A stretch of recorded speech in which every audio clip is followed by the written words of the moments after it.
This week's Torah portion, Shalach Lecha, we are given an experience of a number of people who see the same thing, but who recognize it as two different things. We see the story of the spies, 12 spies, representatives of each of the 12 tribes, who are sent into the promised land. And they see this land flowing with milk and honey. And they see exactly the same thing. They even report, we saw exactly the same thing. What's different is what they took from that experience, how they related to that experience, how they understood that experience.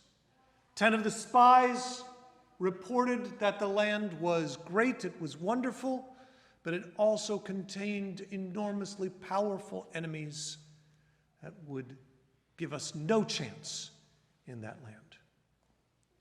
And the two spies, Joshua and Caleb, saw that same land and said, God has promised this to us. We have that ability. Yes, there are difficulties, but it is also ours. It is what was promised to us. We can experience it. We have a way of thinking in very binary ways, human beings. Things belong in one category or another. It is possible, it is impossible. It is given, it is not given. It is ours, it is not ours. We divide things into categories all the time. And binary thinking has a way of keeping us feeling safe. We understand what something is. And so we think we know it, we name it, as Adam did in the garden with all of the animals. He named them, and then they were a thing. And he knew what they were, and they were not something else. But we also recognize that that's just our own imposition. When we put those names, when we put those things, when we put things into categories, that doesn't mean they actually exist that way. That's just our very safe way of understanding it. That's what it was like for the people. They saw the land, they wanted to know, is it possible, is it impossible? It was a binary reality. And most of the people saw the world as the slaves that they were, the slaves that they had been. They were caught in this realm of impossibility, and they couldn't see what was right in front of them as something different than what was in their category. We've done this kind of binary thinking for a long time. It's even made its way into our prayers. I remember back in the dark ages, thousands of years ago when I was a rabbinic student, when we were dealing with the language of our prayers. And a kind of revelation had begun to come up that our images of God were all male. It was an amazing new revelation that had been that way for thousands of years. But it was safe. It was comfortable to hold on to that male imagery. After all, we all know what we're talking about, right? What harm does it do to keep that male language for God? But a new movement was arising in Judaism, in Reform Judaism in particular, as we were studying, and in other movements, that was beginning to say our language was trapping us into binary thinking. Our language was trapping us, putting God into a category in which God did not belong. That male language, that binary language that we were using, kept us from thinking more expansively. And once we started dropping those male pronouns for God, all of a sudden these images of God, the ways of understanding the infinity of God, became possible. What if there were feminine aspects? What if there were non-gendered aspects of God that didn't require a male or a female? What if there was a way of understanding something that was not limited in the limited ways that human beings understand things? It was a struggle. And I have to say, I was one of those who struggled. I was not crazy about changing that language. I'd grown up with it. I was comfortable with it. Making that change, even if I understood philosophically that it was that people were feeling excluded by the use of all of this male pronouns for God, I still felt comfortable in it. And it was a hard change. But as time has gone on, when I do hear those male pronouns for God, it strikes me. It feels wrong. It feels limiting. One can get used to changes, even when you fight them for a long time. We're going through a very similar experience these days. It is a change of language, but it's a change that marks much more than language. We've begun to recognize more and more that that binary way of thinking about gender is very limiting and doesn't speak to the reality of human beings. Binary is very good for computers. Computers are excellent at counting from 0 to 1. That's what they do. That's, in fact, all that they do. They just do it really, really fast.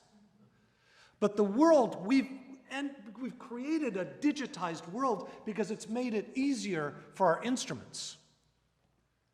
But I recognize, and I think more and more we recognize, that human beings are not binary. And in fact, our world is not binary. We exist on all kinds of different spectrums. And the vast diversity of human beings, is part of the glory of God's creation. We exist on all kinds of different spectrums, including our gender identity. And we are becoming more and more aware of that, a reality that has been a reality for thousands of years, not something that was invented yesterday, but something that has been part of human reality. But our language has often locked us into binary thinking. We can only deal with binary pronouns. It's either a he or it's a she. But our world is expanding. Our language is expanding. And we're recognizing a reality that has been known for thousands of years. Gender is not the same thing as sex. Or sexual identity might have some physical realities to it, but gender is humanly constructed. We create these ideas of what it means to be male. We create these ideas of what it is to be female, and we force people into boxes. And it is not a new reality that many people don't fit in those boxes because we exist on a spectrum. And those spectrums are beautiful, are gorgeous, are fantastic, are diverse. It's part of that great diversity of this world that God created. God didn't put everybody into little boxes. That's our human experience. That's the way that we tend to think. But the more we do that, the more we become like our tools, our computers, that can only count to 1 really, really fast. That only allows things to exist in one category or another. Our Jewish texts know better. Our ancestors thousands of years ago, in the Mishnah, one of our oldest texts of Jewish law, in several places, and actually throughout the Talmud and in later writings, recognizes many categories of human sexuality other than male and female. The rabbis were struggling with it because they didn't know quite what to do with it, but they recognized that it was a reality. And though the world that they had constructed was very binary, men had a role and women had other roles, and those roles have existed for thousands of years in our Jewish tradition, the rabbis recognized that there were people who didn't fit neatly into those categories. They picked up a word borrowed from the Greek. The rabbis didn't borrow from the Greek very often. They weren't so crazy about the Greeks. But they borrowed this word. Androgynous, they wrote. Yesh bo dvarim k'shava la'anashim v'yesh lo dvarim k'shava l'nashim. That there are an androgynous, this category, who presents both male and physical traits. Some ways like a man, and some ways like a woman. In some ways they are both, like both men and women. And in other ways, they are neither men nor women. They're struggling here to try to come up with a word, with a language, with a way of understanding it. But Jewish law is filled with this reference to the ones that are not fitted neatly into these male and female categories. Now it's true, the rabbis like to poke at everything. And they like to try to say, once they devise a category, they want to figure out what fits into that category and what doesn't. But how beautiful that thousands of years ago, they recognized something that we are struggling with today, that we are not clear how to deal with. A very good friend of mine, my best friend actually, is adamant about this pronoun thing. She really hates this. She doesn't like the them. You can't use them for a person. It's a plural. Stop it. Well, she lives in France. And, they have a lot of stuff with language in France, so maybe that's a part of it. But it's part of the struggle that we have. The two categories of male and female don't encompass the reality of human existence. And changing our language, while it may seem frivolous to some, is first and most importantly inclusive, not exclusive. It brings people in. It says you don't have to exist just in one category or another. We love you as you are, and we love the incredible diversity of humankind, and you are a part of that beautiful diversity. And it also helps us not think in ways that put people into small boxes and limiting.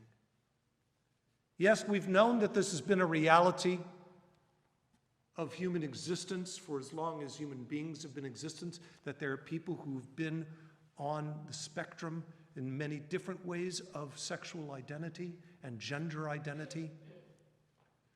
But for thousands of years, those individuals have been forced by society to hide, to pretend to conform.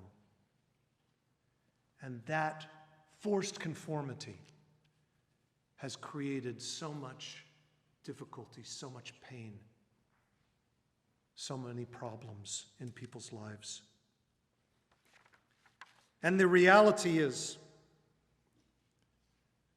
that to be transgender in America today, while we may think that things are so much more enlightened and we're so much more understanding and our language has changed and we're beginning to be more inclusive, the reality for transgender individuals in America today is a sense of danger.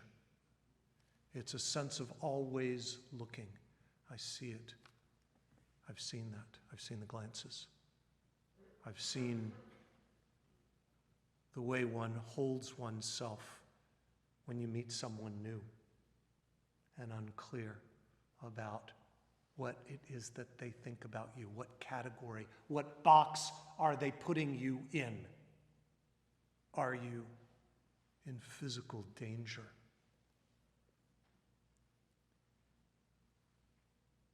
According to a report released last month by the Human Rights Commission, out of more than 525 anti-LGBTQ bills that have been introduced in our country in this year's legislative session, 525 anti-LGBTQ laws, bills that have been introduced in our country. Over 220 of those specifically target the transgender community. They are being attacked by our laws. States, politicians are making their name by attacking the transgender community. They're not in danger because of who they are, who they love, how they feel, how they present themselves. They're in danger from the society at large. People are seriously considering leaving their states, leaving where they live, to go to places that are perhaps more safe. But even here in Oregon, our state that we love to think of as being very liberal, being very welcoming, and being very accommodating, this week,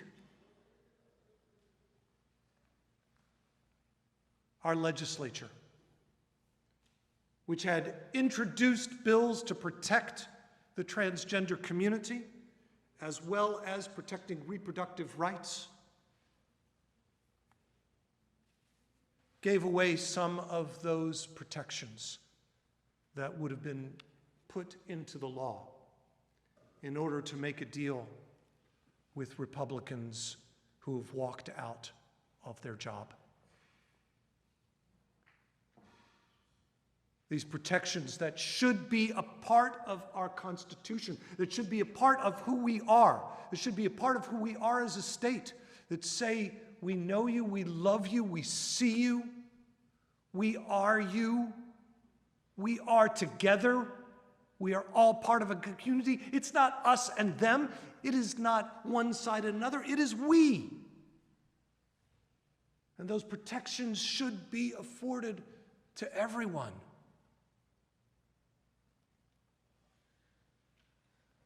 Disappointed in our Democratic colleagues who gave away so much. I'm incredibly disappointed at senators who felt that the only way they could get their voice heard was to hold our legislature hostage, because people suffer. People are continuing to suffer. And we have to speak out. And we have to stand together. We are all allies wherever we are, wherever we see ourselves, however we define ourselves. We are allies with others, with everyone.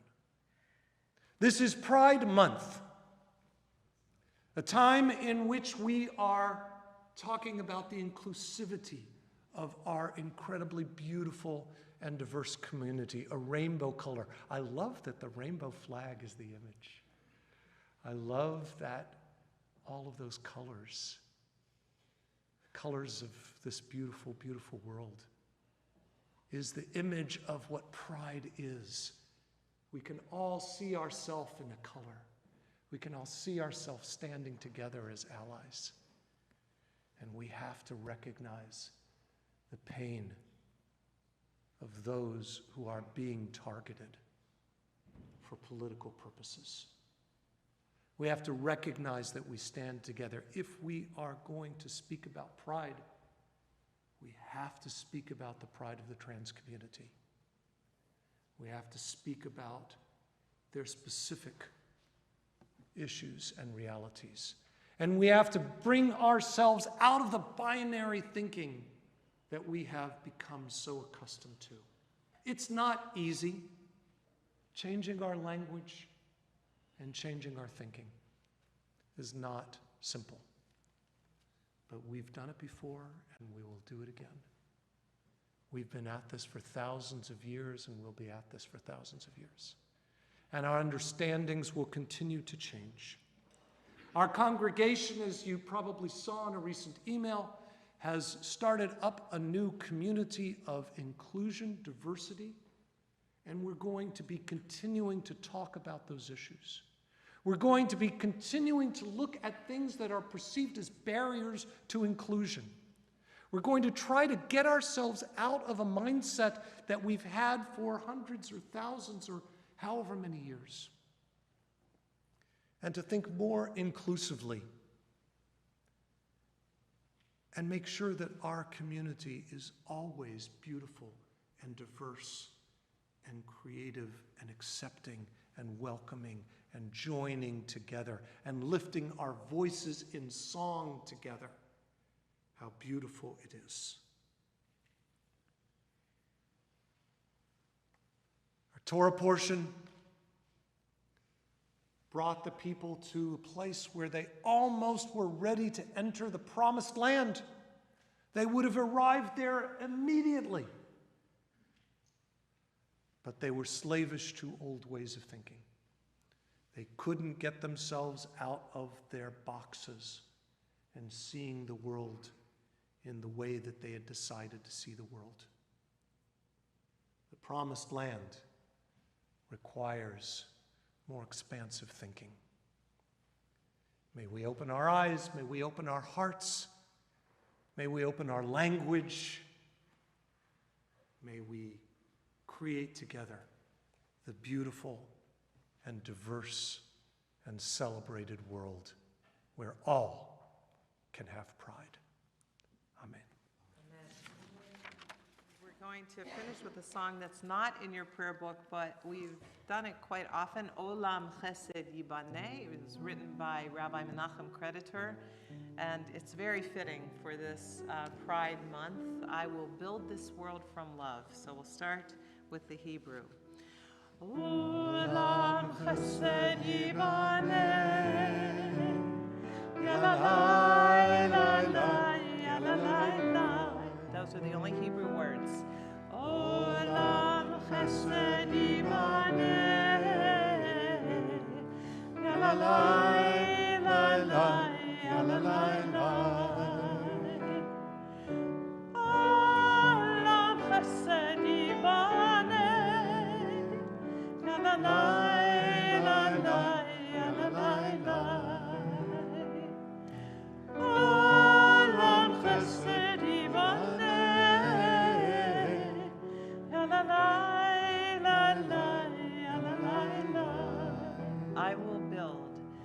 I will build this world from love. Yalalai, lalai, yalalai, lalai. And you must build. And you must build this world from love. Yalalai, lalai, yalalai, lalai. And if we build,